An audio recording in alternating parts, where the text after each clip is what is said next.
World के 200 snipers में से एक नाम आपका आता है। 26 वीक की ट्रेनिंग होती है। हम लोग इजराइल गए। नाइट के अंदर आपको कैसे फायरिंग करना है, आप 100 मीटर पर हो, छोटी सी एक मोमबत्ती नीचे जली हुई है, उस मोमबत्ती को देख के आपको अपने टारगेट को खत्म करना है। इंस्ट्रक्टर क्या करेगा, एक विसल होगा, आपको हॉलिस्टर खोलना है, पिस्टल निकालना है, पिस्टल को कॉक करना है, चौथे सेकंड में दोबारा विसल बज जाएगा। सिर्फ इस 4 सेकंड में आपको उस आदमी के हेड पर शूट करना चाहिए। Lucky Bisht.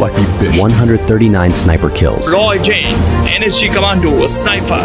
आपको जेल भी जाना पड़ा था। राजू पारगाई और अमित आर्य केस पर। ये दोनों कौन थे? दोनों एक बड़े गैंगस्टर्स हैं। जब इनकी किलिंग हुई तो एक ही गोली से दोनों आदमी मरे हैं सर, सिंगल बुलेट से। कंटिन्यू जेल ट्रांसफर हो रही थी मेरी, तो एक जेल में मैं पहुंचा तो पावरफुल जेलर बोला कि लक्की मेरी जेल में एक छोटा सा भगदड़ होती है, 2-3 लोग मर जाते हैं। इनडायरेक्ट तरीके से थ्रेट दिया उसने मुझे, कुछ कहना है तुम्हें? मैंने कहा मुझे आदमी को मारने में सिर्फ 2 से 3 सेकंड लगते हैं। शाम को उसने मेरा ट्रांसफर कर दिया यार। मेरे जेल जाने से पहले पूरे नॉर्थ को ये पता चल गया था कोई आ रहा है करके। आप सिक्योरिटी ऑफिसर रह चुके हो प्राइम मिनिस्टर की, क्या होती है वो पोजीशन? जब मैं एनएसजी कवर में हुआ करता था, एनएसजी कवर का काम है mobile security. Yogi Adityanath sir के पास भी एनएसजी कवर है। जब भी योगी सर अपने घर से निकले ना, दोबारा उनके घर तक छोड़ने की जिम्मेदारी एनएसजी कवर की है। इंदिरा गांधी के साथ हुआ, उनके बॉडीगार्ड्स के थ्रू शूट आउट कर दिया था, राइट? नहीं इंदिरा गांधी को बताया था सर, वार्न किया था क्या कि आप अपनी सिक्योरिटी हटाओ, थ्रेट है। उन्होंने नहीं चेंज किया। सीक्रेट सर्विस ऑपरेट कैसे करती है? एक एजेंट अपने देश को छोड़ेगा, पकड़ा गया तो सजाए मौत, और देश डिनाई कर देगा। अस्सलाम वालेकुम रहमतुल्लाहि व बरकातुहू। मोअज़्ज़िज़ नाज़रीन, उम्मीद है आप सब खैरियत से होंगे। आज हम एक ऐसी शख्सियत के ऊपर बात करने लगे हैं जो कि बहुत ज़्यादा मशहूर हो चुका है अपने इंटरव्यूज़ के लिहाज से, और उसके ऊपर 2023 में एक किताब भी लिखी गई। वो किताब 3 हफ्तों के अंदर अंदर इतनी मशहूर हो गई कि बेस्ट सेलर बुक बन गई। ये किताब जो लिखी गई है, इस किताब का नाम है raw hitman, the real story of agent Lima. ये एक ऐसे जासूस के बारे में लिखी गई किताब है कि वो जासूस अभी भी जिंदा है और मौजूद है, और दुनिया के ऊपर जो है वो अभी भी मौजूद है, और कभी कभी वो इंटरव्यूज भी दे देता है। इस जासूस की कहानी क्या है और इस जासूस की हकीकत क्या है, और जानेंगे कि ये हकीकत है या मतलब एक फसाना है, या मतलब ये जितना हाइप जो क्रिएट किया गया है इस जासूस के बारे में, इसके अंदर क्या क्या रियलिटीज है। इंडिया के अंदर लाखों के तादाद में नहीं बल्कि करोड़ों के तादाद में इस बंदे को देखते हैं। जब भी ये टीवी स्क्रीन पर आता है, जब भी ये इंटरव्यू देता है, तो हजारों और लाखों लोग जो है वो फौरन उसको हेड करके उसको देख लेते हैं। एक वाकई का जिक्र मैं कुछ यूं कर देता हूं कि 2011 के अंदर 2011 में इंडिया के एक स्टेट उत्तराखंड में एक वाकया रूनुमा होता है, और वो वाकया कुछ यूं रूनुमा होता है कि इंडिया के अंदर 2 बड़े गैंगस्टर की मौत वाक़ होती है, और ये मौत एक ऐसी मौत वाक़ होती है कि इतने बड़े गैंगस्टर्स कि जिसके पैरोल पे पुलिस भी होती है, इंटेलिजेंस एजेंसीज भी उससे डरती है, हुकूमत भी उससे डरती है। मैं अगर ये कहूं कि दाऊद इब्राहिम के बाद इंडिया के अंदर इतने बड़े लोग जिससे लोग थर थर कांपते हो, ये वही लोग थे जिसका नाम था, एक बंदे का नाम था राजू परगई और दूसरे का नाम था अमित आर्या। इन दोनों को एक ही गाड़ी में, एक ही सीट के ऊपर, एक ही गोली से निशाना बनाया जाता है। इतने बड़े गैंगस्टर्स को एक ही गोली से मारना और हलाक करना ये कोई मामूली और आसान काम नहीं है, बल्कि ऐसे लोगों तक तो मतलब पहुंचना भी इतना मुश्किल होता है कि गवर्नमेंट और एजेंसीज भी इसी तरह की जब किसी बंदे को ट्रैप करती है तो पहले उससे 1000 मरतबा सोचती है कि ये जो हम काम कर रहे हैं क्या हम इसमें सक्सेसफुल हो सकते हैं कि नहीं, और अगर सक्सेसफुल नहीं होंगे तो फिर हमारा अंजाम क्या होगा। तो 2011 के अंदर जब ऐसे ये वाकया होता है और इन दोनों बंदों को मारा जाता है, और ये इसकी मार कुछ ऐसी होती है, इस तरह मर जाते हैं दोनों कि ये दोनों बहुत बड़े स्मगलर्स भी थे, असलहे का बहुत बड़ा स्मगलिंग करते थे, और ये स्मगलिंग जो थे वो ये नेपाल के रास्ते से करते थे। अब यहाँ पे आपको बताता चलूं कि एक बंदा जो था वो मीटिंग के लिए इन लोगों के पास चला जाता है और इनको बता देते हैं इन दोनों गैंगस्टर्स को कि मेरे पास एक रास्ता है और वो आसान रास्ता है, पंजाब के जरिए से मैं स्मगल करूंगा और आपके साथ मैं हेल्प करूंगा इस लिहाज से। बहरहाल ये जब मीटिंग खत्म हो जाती है तो उसके बाद ये बंदा जो तीसरा बंदा होता है ये उनके साथ पिछले सीट पे बैठ जाता है, और जब पिछले सीट पे बैठ जाता है और राजू परगई खुद ड्राइविंग करता है, अमित आर्या उसके साथ एक दूसरे ड्राइविंग के दूसरा जो फ्रंट सीट होता है उस पर बैठ जाता है। जब ये सफर शुरू करते हैं तो रास्ते में ये तीसरा बंदा जो है ये उनको बता देता है कि आप जरा रुकिए, मैं मतलब कुछ तकाजा है वो पूरा करके वापस आता हूँ। तो जब वो बंदा उतर जाता है, वापस आ जाता है, तो वो जो फ्रंट मिरर होता है, जो शीशा होता है, उसको नॉक करता है और अमित आर्या को कहता है कि आप काइंडली ये जरा गिलास जो है वो नीचे करे, तो वो जब गाड़ी का शीशा नीचे कर देता है तो इन दोनों को एक ही शॉट में एक ही निशाने पर हिट करता है। अब ये बहुत बड़ा मुअम्मा बन जाता है जब पुलिस जो इन्वेस्टिगेशन करती है, तो उन पुलिस की इन्वेस्टिगेशन के बाद ये इन्वेस्टिगेशन जब वो फैसला करती है, 3 दिन ये इन्वेस्टिगेशन ले लेती है और पुलिस बिल आखिर ये फैसला करती है कि ये कोई आम बंदे का काम नहीं है, बल्कि ये एक स्पेशली ट्रेंड बंदे का काम है। जब इसी तरह के एक ही गोली से दोनों बंदों को, इतने बड़े बड़े बंदों को मारना ये कोई आसान काम नहीं है। लिहाजा ये पुलिस इन्वेस्टिगेशन के बाद इस तरह करती है कि उत्तराखंड स्टेट में एक सीक्रेट एजेंट जो था वो रहता था और वो 15 दिन की खुसूसी छुट्टी पे आया था, तो इनका शक एकदम उसके ऊपर चला जाता है। तो ये लोग पुलिस वाले उसका मुहासरा कर लेते हैं और उसको पकड़ लेते हैं। फिर ये पुलिस वाले इसको अपने कस्टडी में लेते हैं और अदालत को पेश करने से पहले ये इसको 3 दिन अपने पास रख लेते हैं। जब 3 दिन तक ये अपने पास रख लेते हैं तो उसके बाद ये लोग इस तरह करते हैं कि अदालत के सामने पेश करते हैं और ये सीधा उस अदालत से जेल को भिजवा देते हैं। 4 साल ये बंदा जेल में गुजारता है। 2011 में इसको पकड़ा जाता है और 2015 में इसको रिलीज कर दिया जाता है। लेकिन इसी दौरान इस बंदे को 11 जेलों में, 4 साल में इस बंदे को एक जेल से दूसरी जेल में शिफ्ट किया जाता है, दूसरे से तीसरी जेल में शिफ्ट किया जाता है और इसी तरह 11 जेलों में शिफ्ट किया जाता है। कोई भी जेलर इसको अपने पास रखने के लिए तैयार नहीं होता है। और आपको यहाँ पे बताता चलूं कि इसी ही एक बंदे के केस में 4 जजेस का तबादला होता है, ट्रांसफर होता है, तो इससे आपको अंदाजा हो जाएगा कि ये कोई आम और मामूली बंदा नहीं था। इसलिए इसको इसी एक केस के अंदर 4 साल के अंदर 11 जेलों में तब्दील किया जाता है और 4 जजेस का तबादला किया जाता है और बिलाखिर 2015 में इस बंदे को रिलीज किया जाता है। और जब बिलाखिर 2015 में इसको रिलीज कर दिया जाता है तो किसी को भी इस केस का पता नहीं होता है, आम लोगों को इसका बिल्कुल भी इल्म नहीं होता है। तो इस बंदे को, ये बंदा इस तरह करता है कि ये NSG कमांडो में, जिस तरह हमारे पाकिस्तान के SSG कमांडो है, स्पेशल सर्विसेज ग्रुप है, वहां पे नेशनल सिक्योरिटी ग्रुप है इंडिया में, और ये एग्जैक्टली ऐसे ही कमांडोज है जिस तरह पाकिस्तान के SSG कमांडोज है। तो ये बंदा SSG कमांडोज में वापस चला जाता है क्योंकि ये NSG के साथ ताल्लुक रखता था। तो ये जब वापस चला जाता है तो ये अगले 4 साल NSG कमांडो में सर्व करता है और 2019 में बिलाखिर ये रिटायरमेंट हासिल करता है। रिटायरमेंट लेने के बाद ये एक गुमनामी की जिंदगी में चला जाता है और इसी तरह यूं 2023 में सैयद हुसैन जैदी, जो कि इंडिया का एक क्रेडिबल जर्नलिस्ट है और क्रेडिबल राइटर है, नॉवेलिस्ट भी है, वो एक किताब शाया करता है, एक किताब लिखता है इस बंदे के ऊपर। ये किताब जो है इसको बहुत सारे लोगों ने प्रमोट किया, लेकिन इस किताब को मुख्तलिफ नाम दिए गए।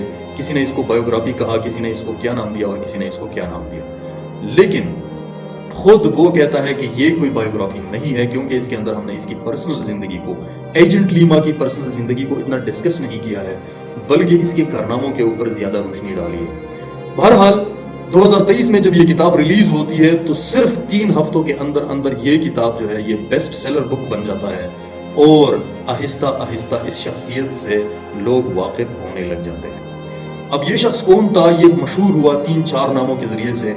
कोई इसको एजेंट लीमा कहते हैं, कोई इसको लक्की सिंह बेस्ट कहता है और कोई इसको लक्की कमांडो कहता है। अब ये इसकी पैदाइश कहाँ पे हुई? ये उत्तराखंड स्टेट में एक जगह पे, एक गांव में इसकी पैदाइश होती है 1988 में। 1988 में ये पैदा होते हैं 1 जून को और 6 साल की उम्र में इसके वालिदैन इसको भेज देते हैं जयपुर पढ़ाई के लिए। और जब जयपुर को ये भेज दिया जाता है पढ़ाई के लिए तो ये एक स्कूल में, ब्राइट बर्ड स्कूल में इसको दाखिल कराया जाता है। 5वीं-6वीं क्लास तक तो ये इस स्कूल में पढ़ते हैं, लेकिन उसके बाद हायर स्टडीज के लिए इसको किंदर विद्यालय 1 में दाखिल कराया जाता है और मैट्रिक तक ये वहां पे पढ़ते हैं। इसको बिल्कुल भी पता नहीं होता है अपनी अगली जिंदगी का, लेकिन इसके खानदान को अगर आप देखें तो इसको सोल्जर फैमिली भी कहा जाता है क्योंकि इसका वालिद जो था ये उसी वक्त इंडियन आर्मी के अंदर एक हवलदार की हैसियत से जॉब कर रहा था और इसका दादा जो था वो भी इंडियन आर्मी में था और 1971 के जंग में वो हलाक हो गया था। इसके अलावा अगर आप देखें तो इसने पहली मर्तबा इंटेलिजेंस का नाम जब सुना तो अजीब लगा कि इंटेलिजेंस के लोग क्या लोग होते हैं। आपको यहाँ पे बता दूं कि नजदीकी एयरपोर्ट जो था वहां पे उत्तरलई एयरपोर्ट है और उसी उत्तरलई एयरपोर्ट का विजिट कराया जाता है इन बच्चों को जो मैट्रिक और फर्स्ट ईयर के स्टूडेंट होते हैं केंद्र विद्यालय की तरफ से। اور جب ان کا وزٹ کرایا جاتا ہے تو یہ ایجنٹ لیما بھی انہی اسٹوڈنٹ میں ہوتا ہے جن کا وزٹ کرایا جاتا ہے. یہ بعد میں جب واپس آتے ہیں اور جب یہ اپنے والد صاحب کے ساتھ یہ اگر آپ کو میں بتا دوں تو یہ 2002 کا واقعہ ہے. تو یہ اپنے والد صاحب کے ساتھ اس واقعے کو ڈسکس کرتا ہے کہ ہم نے اسی طرح اتر لئی ایئرپورٹ یا مطلب ایئر بیس کا ایئر فورس اسٹیشن کا دورہ کیا تھا. وہاں پہ ہم نے جہاز دے کے یہ کیا وہ کیا. تو جب یہ اپنے والد صاحب کے ساتھ اس واقعے کو ڈسکس کرتے ہیں تو ان کا والد صاحب جو تھا وہ بتاتا ہے کہ یہاں پہ انٹیلیجنس کے لوگ بہت زیادہ ہوتے ہیں. تو انہوں نے چونکہ پہلی مرتبہ ایجنٹ لیما نے لکی بشت نے پہلی مرتبہ اس کو سنا کہ یہ انٹیلیجنس کے لوگ کیا ہوتے ہیں. پہلے تو اس نے یہ نام نہیں سنا تھا. تو یہ اپنے والد صاحب کو بتاتے ہیں کہ یہ انٹیلیجنس والے کون ہوتے ہیں. تو میں نے تو وہاں پہ کوئی انٹیلیجنس والا نہیں دیکھا. تو یہ والد صاحب ان کا یہ بتاتا ہے ان کو لکی بشت کو یہ بتاتا ہے کہ یہ لوگ نظر نہیں آتے لیکن یہ بہت اہم لوگ ہوتے ہیں اور یہ یہاں پہ اکثر ہوتے ہیں کیونکہ یہ بہت زیادہ حساس ایریا ہوتا ہے. یہ ملک کے محافظ ہوتے ہیں. ملک کے معلومات کا دار و مدار ان لوگوں کے اوپر ہوتا ہے. اور جب یہ لوگ صحیح معلومات دے دیتے ہیں تو اگر یہ لوگ صحیح معلومات دیں تو جنگ کا خطرہ ہوگا ہی نہیں بلکہ خطرے کو پہلے ہی ختم کر دیا جائے گا.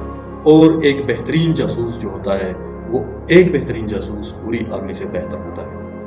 تو یہ جملہ جب یہ سنتا ہے لکی بشت تو اس کے ذہن میں ایک کیوریوسٹی کا شکار ہوتا ہے اور یہ خواہش اس کے دل میں ابھرنے لگ جاتی ہے کہ کیوں نہ میں اس فورس میں شامل ہوں کہ یہ اتنے کریڈیبل لوگ ہوتے ہیں کہ ملک کا سب انحصار جو ہے وہ ان لوگوں کے اوپر ہوتا ہے. اگر یہ صحیح معلومات دیں گے تو ملک جو ہے وہ بچ سکتا ہے. اگر یہ صحیح معلومات نہیں دیں گے تو ملک کو خطرہ ہوتا ہے. اور اگر جب یہ صحیح معلومات اگر دے دے تو ملک میں جنگ ہی نہ ہو.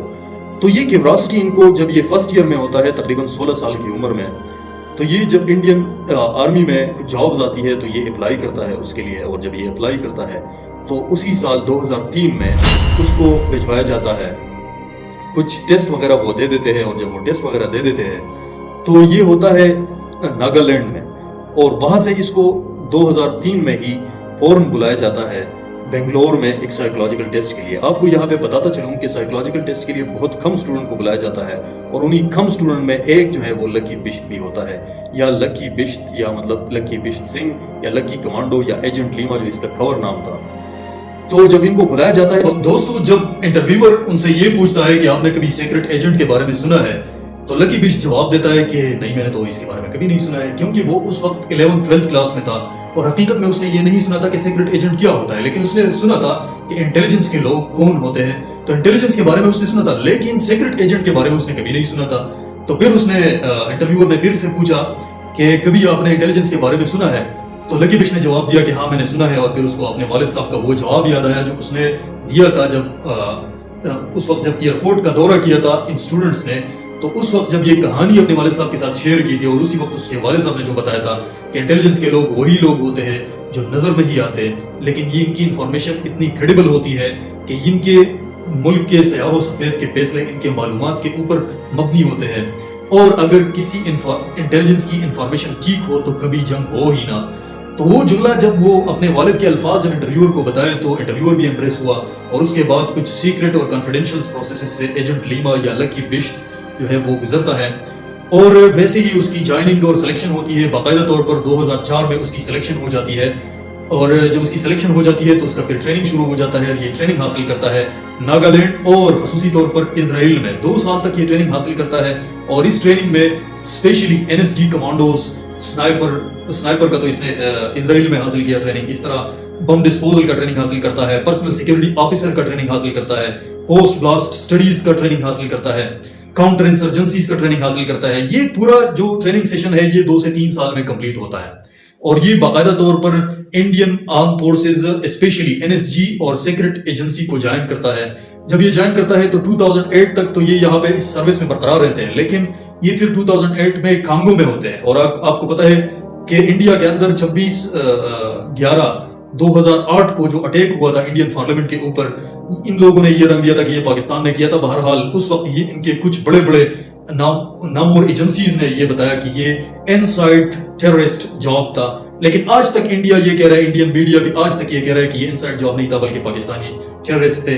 یہ تو خیر ان کا ایجنڈا تھا کہ پاکستان کو بدنام کرے کسی طریقے سے. तो ये उस वक्त कांगो में रहता था और उस वक्त कांगो में ये अपनी फराइज़ मनसबी को सरंजाम दे रहा था।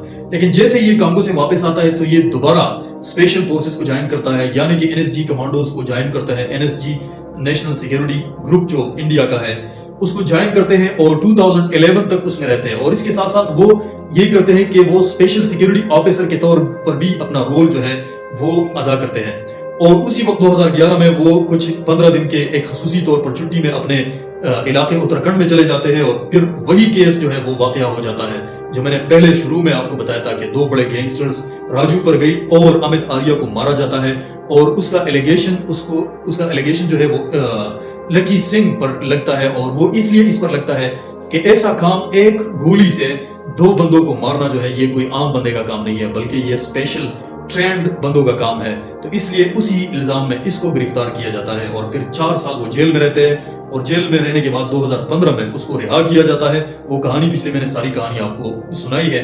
और 2015 में जब ये रिहा होती है तो ये दोबारा एनएसजी कमांडोज को ज्वाइन करते हैं, स्पेशल सिक्योरिटी सर्विसेज को ज्वाइन करते हैं। और इस तरह ये तकरीबन इंडिया के 17 अहम लोगों के स्पेशल सिक्योरिटी ऑफिसर रह चुके हैं। और खसूसी तौर पर नरेंद्र मोदी का जो है ये सिक्योरिटी ऑफिसर रह चुका है, सीक्रेट सिक्योरिटी ऑफिसर रह चुका है। इसके बारे में ये बताया जाता है कि एक मरतबा नरेंद्र मोदी का अहमदाबाद का विजिट था और ये विजिट 1 घंटे का विजिट था, लेकिन और इसको ये ड्यूटी दी गई थी कि मतलब इसको रिसीव करना है, सुबह से घर से निकलते हुए नरेंद्र मोदी का ख्याल रखना है और फिर वहां वापस यहाँ पर लाने तक इसकी ड्यूटी थी। तो ये एक ही सूट में थे, ये अहमदाबाद का दौरा करते हैं। फिर मोदी जो है वो 17 दिन तक वहां पर ठहरते हैं, 17 दिन मुख्तलिफ जगहों का दौरा करते हैं और ये 17 दिन मोदी के साथ गुजार देते हैं। इसी तरह वजीर दिफा जो है इंडिया का राजनाथ सिंह का भी ये सिक्योरिटी ऑफिसर रह चुका है। इसी तरह और भी 17 अहम शख्सियात के साथ ये सिक्योरिटी ऑफिसर के तौर पे प्राइज सरंजाम दे चुके हैं। ये सिक्योरिटी सीक्रेट एजेंट जो होते हैं ये वो लोग होते हैं कि ये सिक्योरिटी के इंतहाई इनर सर्कल में और इंतहाई इंपॉर्टेंट काम जो है वो कर रहे होते हैं। अगर आपको पता हो या आपने कभी किसी प्राइम मिनिस्टर को या किसी प्रेसिडेंट को अगर आपने कभी देखा हो तो आपने जरूर ये लोग देखे होंगे कि ये आम लिबास में मलबूस होते हैं, यानी कि स्पेशली या ब्लैक कोट, इसी तरह के ब्लैक ड्रेस या मतलब मुख्तलिफ कंट्रीज के मुख्तलिफ ड्रेसेस होते हैं इसी तरह के एजेंट के। और ये स्पेशली ट्रेंड लोग होते हैं, इनके पास हर किस्म नॉलेज होता है। अगर आप बम डिस्पोजल से लेकर स्टडीज, पोस्ट अटैक स्टडीज तक और इसी तरह स्पेशल ट्रेनिंग के अलावा ये स्नाइपर ट्रेनिंग, इसी तरह मुख्तलिफ सीक्रेट एजेंट्स के जितने भी अहम रोल्स होते हैं ये उनको समझते हैं, जानते हैं और उससे वाकिफ होता है। इसलिए ये सिक्योरिटी के इंतहाई इनर सर्कल में होते हैं। तो ये 2019 में रिटायरमेंट हासिल करते हैं और फिर 2023 में इसके ऊपर किताब लिखी जाती है और 304 सफ़ों पर मुश्तमिल ये किताब सैयद हसन ज़ैदी जो है ये लिखते हैं और ये 3 हफ्तों में ये किताब बेस्ट सेलर बुक बन जाता है पूरे इंडिया में। इसके अंदर बहुत सारे वाक़यात का जिक्र हो चुका है, लेकिन मैं चूंकि ये वीडियो लंबी हो रही है इसको मैं मजीद खींचना नहीं चाहता हूँ इस वीडियो को। लेकिन एजेंट लीमा जो है अगर आप इसको सर्च करेंगे तो ये दुनिया के टॉप 10 बल्कि दूसरे नंबर पर बेस्ट स्नाइपर है, बेस्ट शूटर है। और बेस्ट शूटर उनको कहा जाता है कि उन्होंने जितने टारगेट उनको दिए गए हैं उसने कितने टारगेट्स बाकायदा तौर पर अचीव किए और कितने पार्शियल अचीवमेंट है या मतलब कितने प्रोबेबल अचीवमेंट है।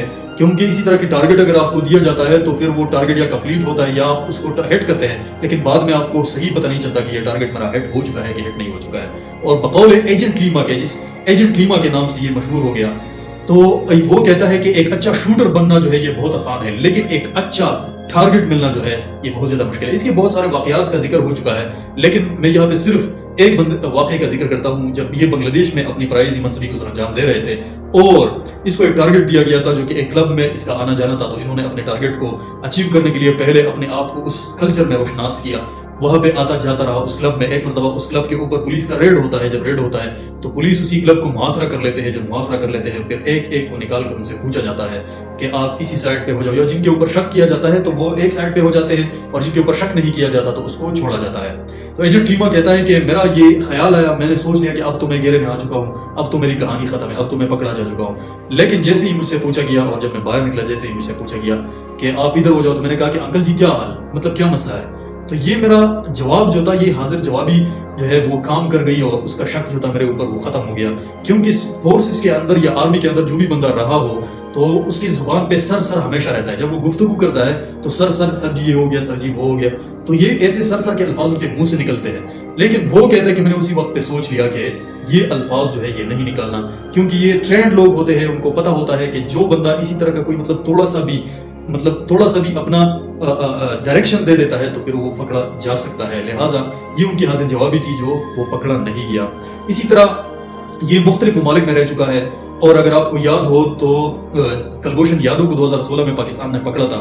वो चूंकि इंडियन जासूस था, और उससे एक साल बाद 2017 में नेपाल के अंदर पाकिस्तान का लेफ्टिनेंट कर्नल हबीब अकरम जो था उसको अगवा किया गया, और यही बताया जाता है, वो नाम इसके साथ मंसूब किया जाता है। पाकिस्तान ने बताया कि ये इंडिया ने अगवा किया है और धोखे से पाकिस्तान से मतलब उसको बरगला कर नेपाल भिजवाया है और फिर वहां से पकड़ा है। तो उस हबीब अकरम के गिरफ्तारी के साथ भी इसी एजेंट लीमा का नाम लिया जाता है, और इसको दुनिया के अंदर, पूरी दुनिया के अंदर, ये छोटी बात नहीं है, पूरी दुनिया के अंदर इसको नंबर 2 पे रैंक किया जाता है, the best sniper agent Lima. और इसी तरह अगर आप डीपली सर्च करेंगे तो आपको पता चलेगा कि बाज जगहों पे तो ये शूटर लीमा का भी, एजेंट लीमा जो है बतौर शूटर भी इसकी एडवर्टाइजमेंट हो चुकी है, लेकिन वो इससे इनकार करता है, और ये कहता है कि मतलब ये मेरा चूंकि रूटीन नहीं है, और मुझे बहुत सारे ऑफर्स भी मिले कि आप जो है आओ हमारे लिए ये काम करो, हमारे लिए वो काम करो, लेकिन मैंने नहीं किया। बहरहाल ये बाद में इंडियन फिल्म इंडस्ट्री बॉलीवुड को ज्वाइन कर लेता है, वो इंडस्ट्री जो हर साल लाखों की तादाद में लोग उतरते हैं मुंबई में और अपनी फ्यूचर को बॉलीवुड के अंदर देखना चाहते हैं, लेकिन बहुत सारे लोग नामुराद हो जाते हैं। और आपको पता है कि ये बहुत बड़ी फिल्म इंडस्ट्री है, इसमें आसानी से अंदर जाना बहुत ज्यादा मुश्किल है, इसलिए। और एजेंट लीमा को अगर आप देखें तो ये जैसे ही बॉलीवुड के अंदर कदम रखता है तो उसको पूरी तौर पर एक्सेप्ट किया जाता है, बल्कि वो 3 सक्सेसफुल वेब सीरीज, एक फिल्म जो है, और एक फिल्म वो भी उसका भी राइटर है। आपके इसके बारे में, इस पूरी कहानी में एजेंट लीमा के बारे में क्या ख्याल है? जितना मैंने तहकीक किया, जितना मैंने देखा, तो जाहिर सी बात है कि इंडिया जो है, इंडियन फोर्सेस और पाकिस्तानी फोर्सेस एक दूसरे के दुश्मन फोर्सेस है, लेकिन मेरे मुताबिक वो चीजें अगर आप अलग रखेंगे, साइड पे रखेंगे और सिर्फ किसी एक बंदे के ऊपर नजर रखेंगे, तो इन्होंने अपनी कंट्री के लिए जो किया, दिस इज एक्चुअली एडमायरेबल। और पाकिस्तान के भी बहुत बड़े बड़े नामवर ऑफिसर रह चुके हैं, कभी उनकी बायोग्राफी के ऊपर भी बात करेंगे। अभी तक जो बताया एजेंट लीमा के बारे में आपका क्या ख्याल है? अपने कमेंट्स में जरूर अपने राय को शेयर करें और चैनल को जरूर सब्सक्राइब करें। Thank you so much.